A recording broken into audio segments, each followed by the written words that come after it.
We are the restaurant brokers, and we sell restaurants.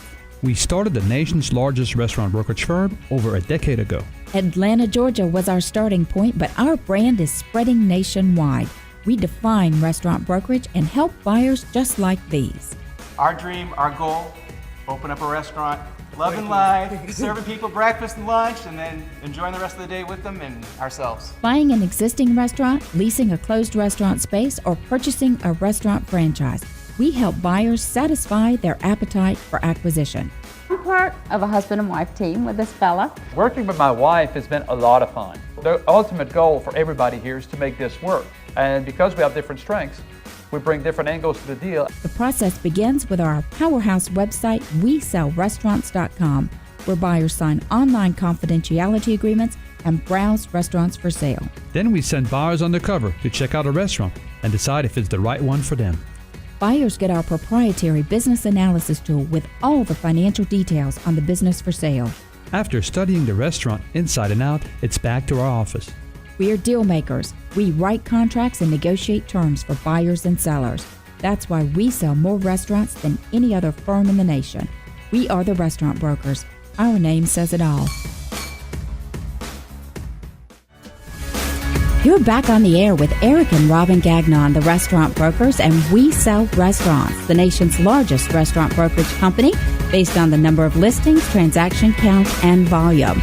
We are franchising nationwide and currently have offices in Florida, Colorado, South Carolina, Tennessee, and Georgia. Find more information about franchise opportunities online at WeSellRestaurants.com. Eric, have a question? Yeah, today we're talking about, restaurant events and everything, and I'd like to ask our panel today, our great panel, about timing. Of course, Friday night, Saturday night, most people are busy, but then Monday night, it's very hard to get people into your restaurant. What is the timing of your event? When are usually good times? I know, Jennifer, you mentioned like Wednesdays, Saturdays. When you talk and you plan an event, when is usually a good time? Because you want the event to be successful, but you don't want to just take away also from your good nights of business. Jennifer, you want to start with? Sure. Well, usually we work with each restaurant in order to determine when it would be the optimum time. Historically, our events for more traditional foodie events have always been on Tuesday and Wednesday evenings because where we are in the Chicagoland, where we are, typically it's the night of the week that usually is the slowest. For more family-geared events, we usually historically have those on Saturdays based on feedback we get from the restaurants, and we have them generally in the early afternoons, usually scheduled between 2 to 4 p.m., just to make sure that we don't interrupt their busy time, which is the brunch rush. See, I think that's smart. Fernando, do you agree? Let's put those events on the nights where we need to build volume, because you've got that natural volume on the Friday, Saturday nights anyway. No, yeah, that's completely right. And it also depends on the events. If you do an industry events with like people within the industry, those are also really fun and great ways to get new ideas and interact with people in your industry. Those are usually good on a Monday night, Tuesday night, because that's when people usually close, or that's when they have their slowest night, so they're more willing to come out. And then family events are, weekend mornings. When we did the Taste of Mexico event that Dora was talking about, we usually have a night event, but we broke it up into two events. A morning event, there was all family, and a night event, there was more drinking and dancing. And everybody was really happy to have both those options instead of just the night options where it's more geared towards drinking and fun.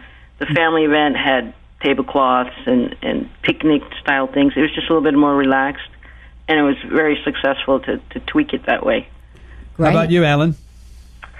Yeah, we do our outings on Wednesdays and Saturdays, and we get just as many people on them. But you have to understand, people can go to the restaurant whenever it's open. So they don't have to go on those nights. So this isn't the dinner itself isn't a particular event, and it's ongoing. And we also do privates any day of the week. So the restaurant could have people, anywhere from Monday to Saturday.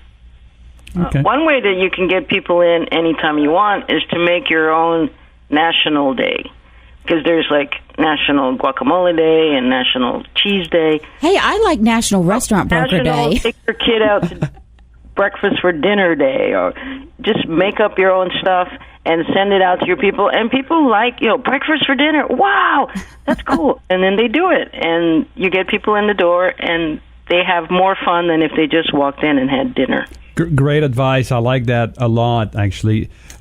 Those of you know me, after a few minutes, become friends of the show, and one of my passion is numbers. So I want to talk about numbers because, a lot of time events are a little bit more pricey than your regular dinner or something like that. So what is your take and your advice, maybe somebody that's trying to put events together? You upcharge it so much. I know you guys talk about putting people on the bus and take them. Jennifer's taking different places. So what is some of the sweet spot, and how do you structure pricing for your events to make sure it's a win-win for everybody?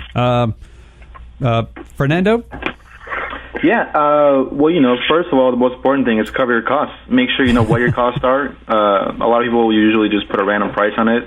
A lot of mistakes that restaurants make, as you know.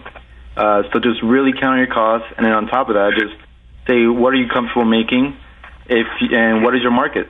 If you have a market with a large disposable income, mark it up a little more.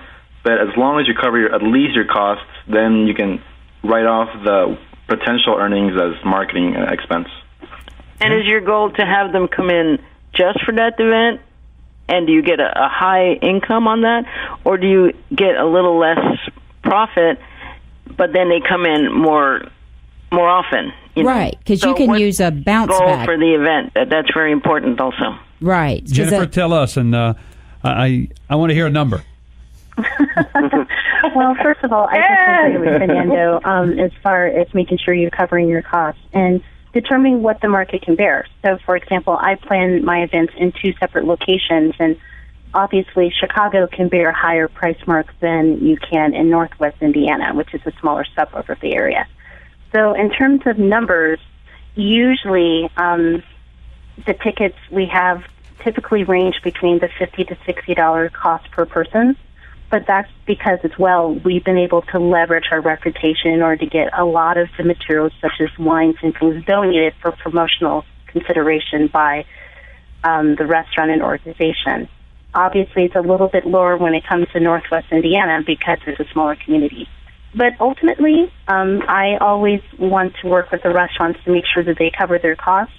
And we also want to make sure that even though the price of the ticket covers the food, we make sure that they're compensated fairly as far as the staff who's waiting that evening, as well as anything else that they purchase, such as wine or drinks or things like that. So, Alan, I think folks are willing to pay more for this experience that they are having with the food and with foraging in your case. Is that true? Yeah, I mean, for the outing portion, I've gone in 3 years from 45 to 60, and I'm going to be at 75 a person this coming year. But that's because, I have a niche and I don't really have competition yet in that. This is one of the 2 or 3 in the country.